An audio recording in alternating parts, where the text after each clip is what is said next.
আসসালামু আলাইকুম। শুভ অপরাহ্ন।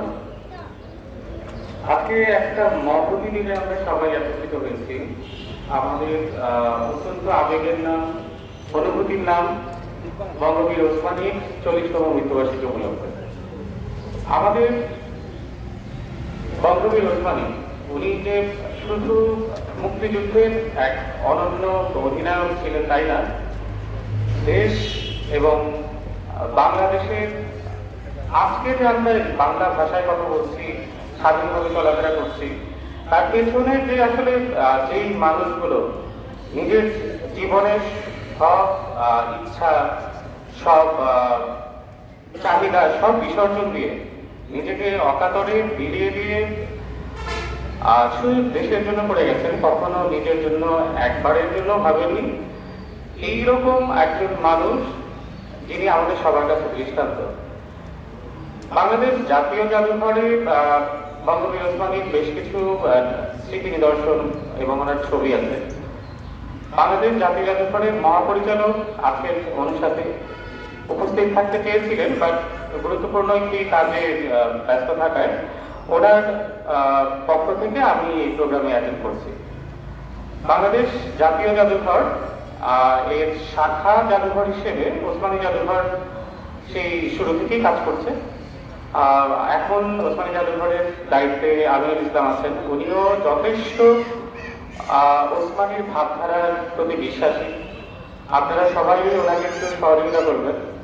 আর এই যে নতুন প্রজন্ম যারা আছে তাদের সবার প্রতি একটা ছোট্ট অনুরোধ, আমরা সবাই যেন ওসমানী সম্বন্ধে আর একটু ভালো করে জানি। তিনি আমাদের দেশের জন্য কি করেছেন, বিশেষ করে সিলেটবাসীর প্রতি তার যে ভালোবাসার যে জায়গাটা ছিল, এই মেসেজটা যাতে নতুন প্রজন্ম, আমাদের ভবিষ্যৎ প্রজন্ম পর্যন্ত টিকে থাকে, সেটা যেন জেনারেশন টু জেনারেশন এটা তার যে ভাবধারা এটা যেন বজায় থাকে, এইটার দিকে খেয়াল রাখা আমাদের প্রত্যেকেরই দায়িত্ব। তো আজকের এই দিনে আমরা শুধু তার জন্য দোয়া করতে পারি। সর্বশেষে বঙ্গবীর ওসমানীর বিদেহী আত্মার প্রতি রুহের মাগফিরাত কামনা করে আমি আমার বক্তব্য শেষ করছি। ধন্যবাদ সবাই।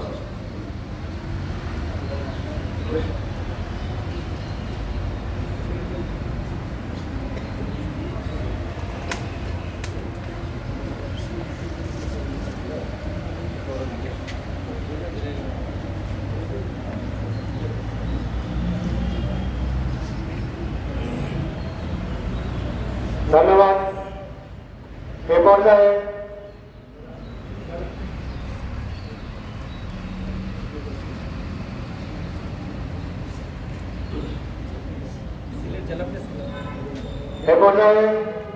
সিলেট জেলা প্রেস ক্লাবের পক্ষ থেকে জেনারেল এমএ ওসমানীর প্রতিকৃতিতে পুষ্পস্তবক অর্পণ করা হবে।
আমাদের প্রোগ্রামে উপস্থিত হয়েছেন অ্যাডভোকেট নওশাদ আহমদ চৌধুরী, ইপি মহানগর দায়রা আদালত, ইপি মহানগর দায়রা আদালত।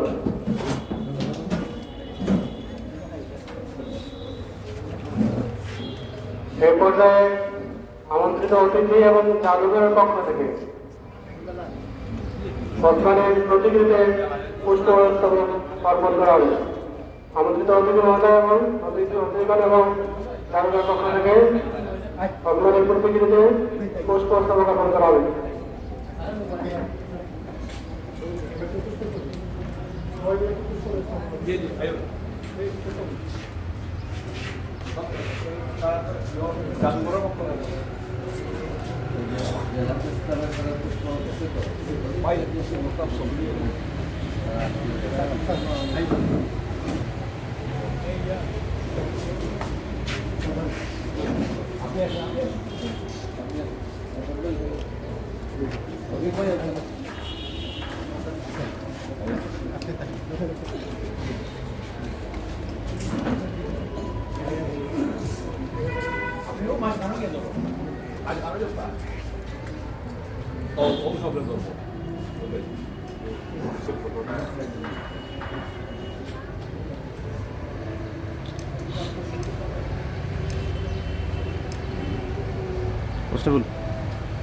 Astagfirullah.